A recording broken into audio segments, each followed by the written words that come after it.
Welcome to TCN Talks, an Anatomy of Leadership. We continue the conversation in part 2 of Gone From My Sight. Barbara Karnes on what happens in final days of life. And now, here's Chris Como. So as we go into this next segment, one of the things that you do brilliantly is explain dying in plain, non-clinical language. Why is it so hard, do you think, for healthcare today to speak clearly about death? And what have you learned about what families need to hear that enables you to be so poignant, so plain, so clear? I think a key thing that families need to know is that people don't die like they do in the movies. Because what they expect is to see Judi Dench say some profound words and then she's dead. And that's not how people die. And yet we don't know except for the movies. So when mom is peeing and pooping the bed and talking to, the wallpaper and moving around, and we think something pathological is happening. We think something bad is happening because she's not dying like Judi Dench did. So education to teach and use that example. That's the exact example I will use with caregivers and families. And mom's doing a great job. This is how people die, which is gone from my sight, takes you up to through the last moment of breath.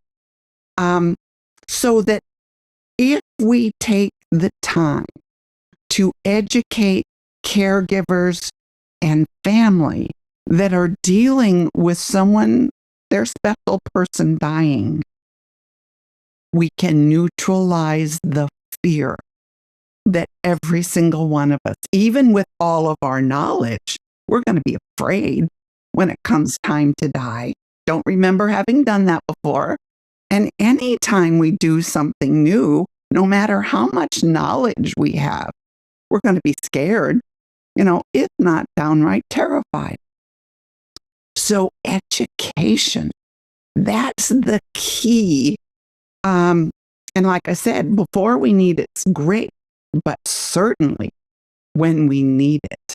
And if we have a referral early enough, from the time the doctor says, I can't fix you, and you say, I still want treatment, so you're in palliative care, that's when you want to start giving the support and the knowledge.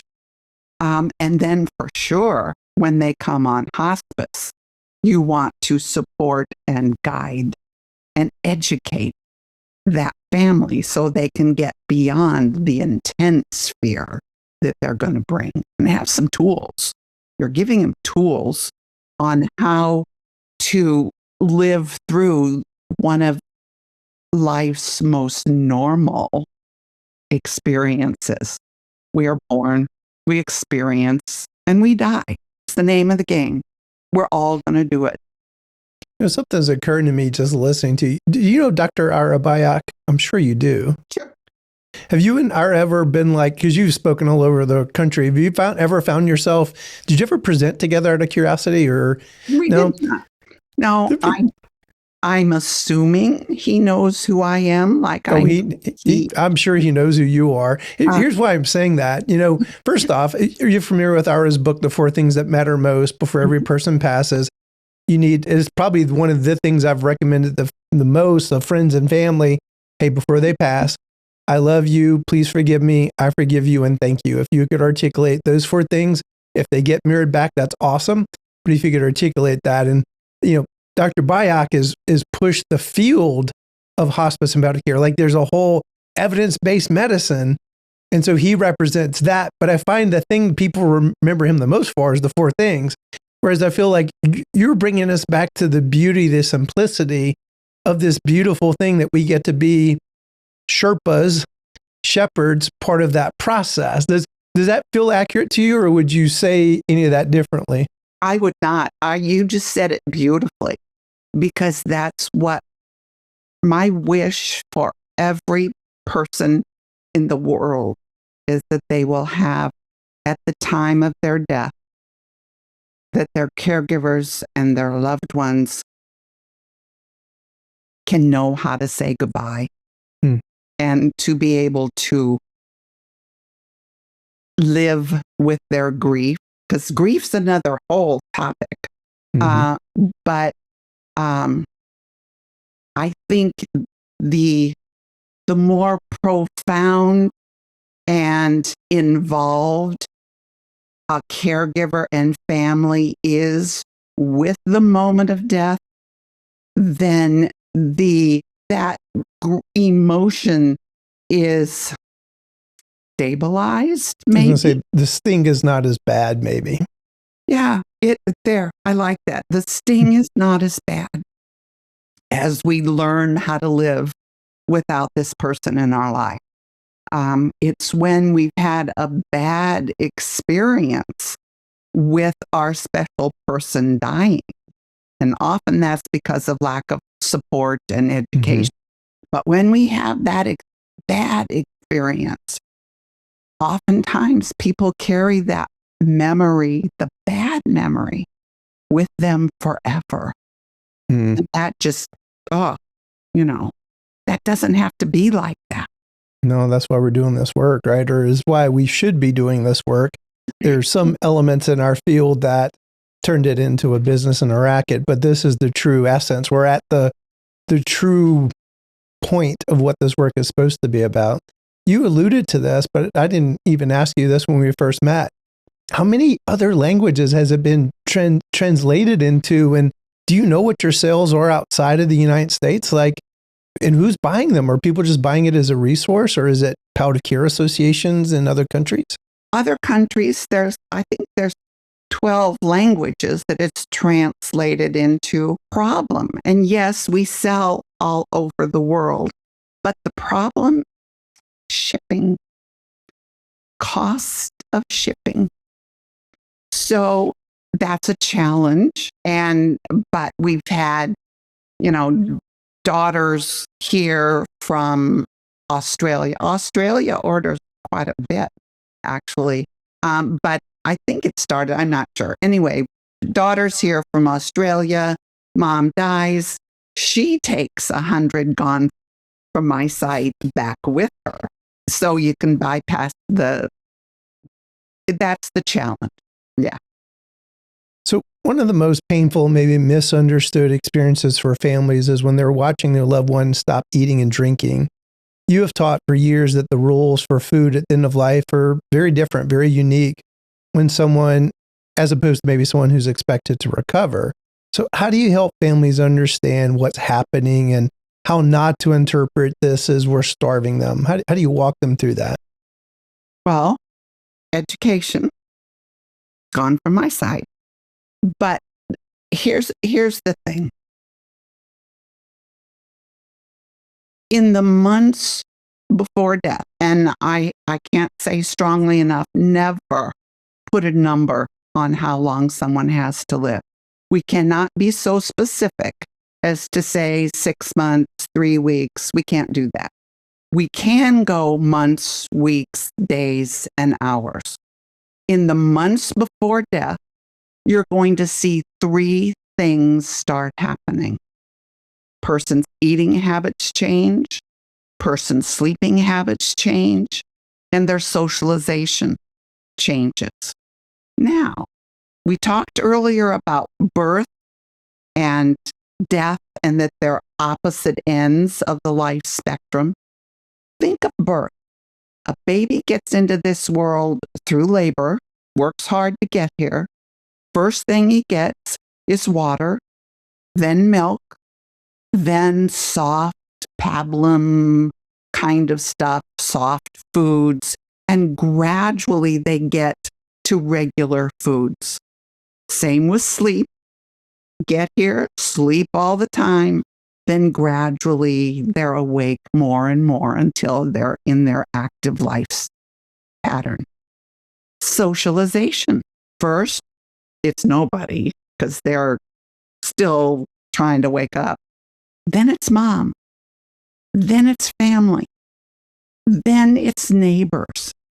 Then it's a community. And then it's the world. Now, turn that around. In the months before death, from disease, for old age, it takes longer. But from disease, 3 to 4 months before death occurs, a person's eating habits change. They stop eating meat. Then it goes to fruits and vegetables and soft foods. Then you're doing good to get in Sure Plus, liquid down them, and then water. Sleeping. First, it's a nap in the afternoon. I'm just so tired. Months before death. And then they reach a point where they're asleep more than they're awake. And then they're asleep. They're non-responsive. Socialization starts off with, don't have the church ladies come over. I'm too tired. And then it's, don't have the grandkids come over. They make me nervous. And then we go completely within. So you can see the natural progression of leaving this world is exactly like how we got into it. We are born, we experience, and we die. Full circle. That's great. Such wisdom. Another fear that we hear in patient family surveys is around the whole pain medication thing. Families worrying about morphine, comfort meds, that it's actually speeding up death. How do you explain the difference between comfort-focused pain management, pain medication at the end of life versus treatment that's aimed at a cure? And what would you want families, even clinicians, to understand about that distinction? Dying is not painful. Disease causes pain. If pain is not an issue, then when labor begins, 1 to 3 weeks generally, the body may feel tired, ache all over, kind of like if you have the flu. Well, you wouldn't take a narcotic if you had the flu, but you could take a couple ibuprofen, couple Advil, and that would bring a little comfort, okay, if pain is part of the disease process, then you're going to treat that pain until the last breath. Because just because a person's non-responsive doesn't mean the pain's not there. The pain, if it's part of the disease process, will increase as the disease progresses. It's the disease that's causing the pain as it works on the body. So that pain is going to increase. So you've got to increase the pain medicine. The thing is, we have to teach our families about end-of-life pain management. We have to teach our families about appropriate use of morphine. Because weekly, I get emails saying hospice killed my mom. And it's because she was dying and they overdosed her and she died. It's their fault. That tells me there wasn't enough education. That tells me that there wasn't enough contact with the family. And that's so sad. I mean, it's just, that says we didn't do our job. Barbara, you're reminding me, listening to you talk years ago, one of my mentors said that perfect hospice nurse is a combination of a great nurse and a school teacher rolled into one. And I'm looking at you going, oh my God, she's like the poster child. You just have that, you remind me of a couple of my favorite teachers. And just, you have a great teaching ability about you. So I feel like you're the poster child for that. Exactly. Nurse meets a teacher. Thank you. Which maybe is a good segue to the last couple questions. If you could put one message in the heart and mind of every hospice nurse, social worker, chaplain, CEOs that are listening, especially at a time when hospice is facing scrutiny change. And there's some people fearful about what the future of hospice is. What would you want them to remember about what hospice is truly here to do? It's not about procedures. It's not about medicine. It's not even about the regs. It's about a human being that is traveling one of the most significant parts of their life. And we are blessed and have the opportunity to support and guide them during this incredible, sacred time. And yet we're getting sidetracked. We're getting caught up in the money and in the regs. And it's about the people. And it makes me want to cry because we're losing our focus. Now, I will also say there are ways to address this and change. And in my mind, and I appreciate time is a big thing. And that's probably the main reason that family is alone at the moment of death, because hospice doesn't have the time or the employees to let them be there for hours and hours or sleep on the floor like I did. I understand that. But end of life doulas, you can work them into hospice and into being with the family at the moment of death. Put them on salary instead of hourly. And introduce them to the family and then say, this person is going to be with you when mom is leaving this world in the hours. And here's what you do. And you tell them. And then they're not alone when mom dies.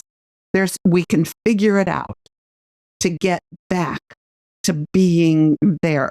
That doesn't diminish our teaching.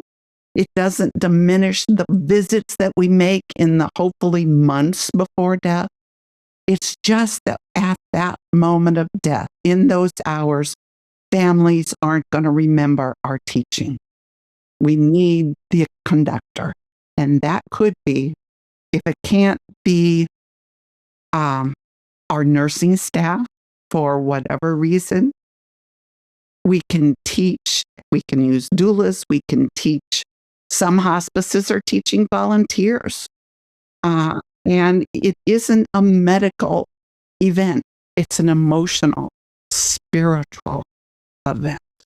So when you said invisible conductor in the beginning, I guess I maybe misinterpreted.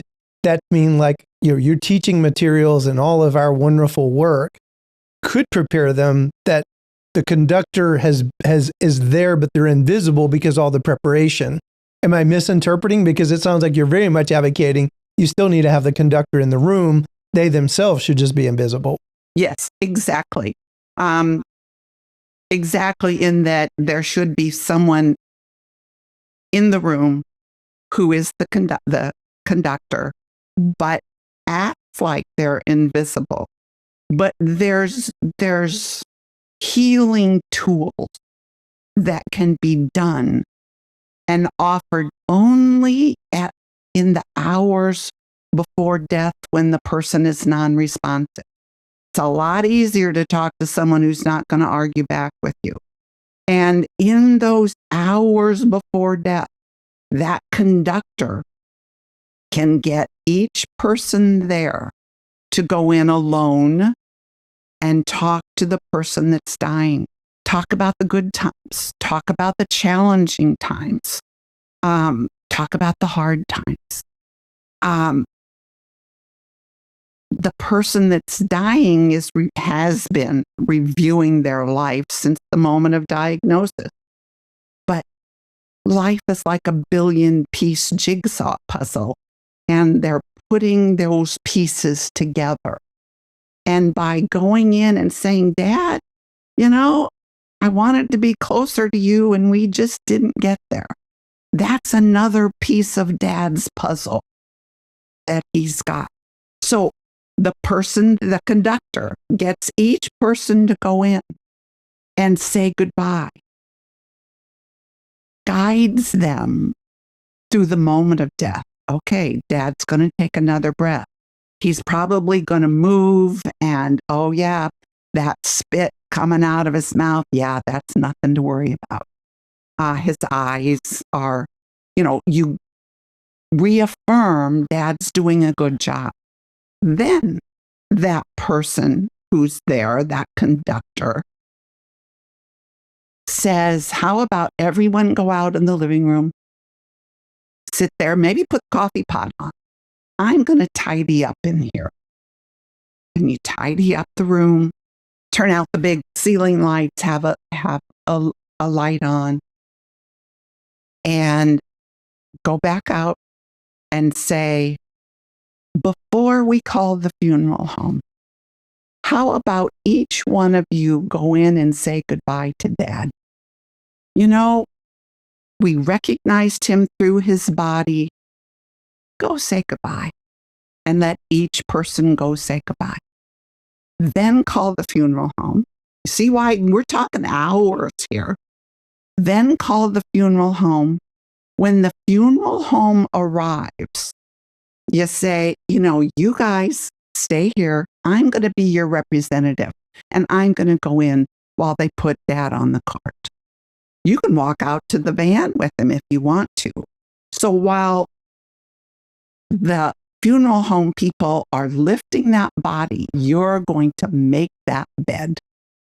And that may be a blanket, that may be a bedspread. You put the pillow there, you make the bed, and then put something special on the pillow. Hospices would be smart if they did this and had their own special gift to put on pillows. But I've taken pictures off the walls. I put a flower out of a flower pot. Put something, because rooms have memories. And you want the people to see that room the first time after Dad is gone as its own little memorial, as its own little sacred space, because they're going to carry that first memory of that room with them forever also. So our work in healing doesn't just end when the person dies, because the family and the caregivers are part of who we're healing also. And we can really start that grieving process off on a gentle foot. What final thoughts do you have, Barbara? That was probably my final. It was really good. But just any other final thoughts you'd like to share with our listeners? You are often I tell our guests they're a treasure. You're a special treasure. Oh, thank you. Thank you. End of life work is spiritual work. It's heart-driven work. It's a calling. And we, in the business administration end of it, need to not lose focus on what our job is, why we're doing what we're doing. Every single person that work right down, I won't say down, right to the secretary, needs to have an orientation just like you'd give your volunteers, so that every single person working for a hospice has that heart-driven understanding of why they're there. That's a mic drop right there. Thank you, Barbara. You're a true gift, a true treasure. Thank you for taking time. And thank you for the work that you continue to do. Continue to your amazing daughters that work alongside you. You're doing great work. Oh, thank you. And you're doing great work also getting this information out. And I thank you for that, Chris. You bet. Well, to our listeners, we appreciate you. Make sure you hit that subscribe button. And also at the end of each episode, we always want to share a quote, a visual. The idea is it creates a brain bookmark, a thought prodder about our podcast subject just to further your learning and growth and thereby your leadership. What we're going for is for it to stick. Be sure to subscribe to our channel. We don't want you to miss an episode. This is one we really want you to pay forward. Your coworkers, your friends. It doesn't even have to be people in the hospice and palliative care space. There's so much wisdom that Barbara shared with us. If you're interested in my book, you can check it out on Amazon, The Anatomy of Leadership. We're going to have some great links that Barbara's team shared with us that you could get. She has more than just Gone From My Sight, many of her educational resources. So we're going to share that with you. You know, it's easy for all of us to rail against the world and be frustrated by things. Let's be the change that we wish to see in the world. So thanks for listening to today's podcast. And here's our brain bookmark to close today's show. This episode is a reminder that hospice is not a business model. It is a sacred privilege. We are not simply managing symptoms. We are guiding families through one of life's most profound transitions. Let us be conductors by Barbara Karnes.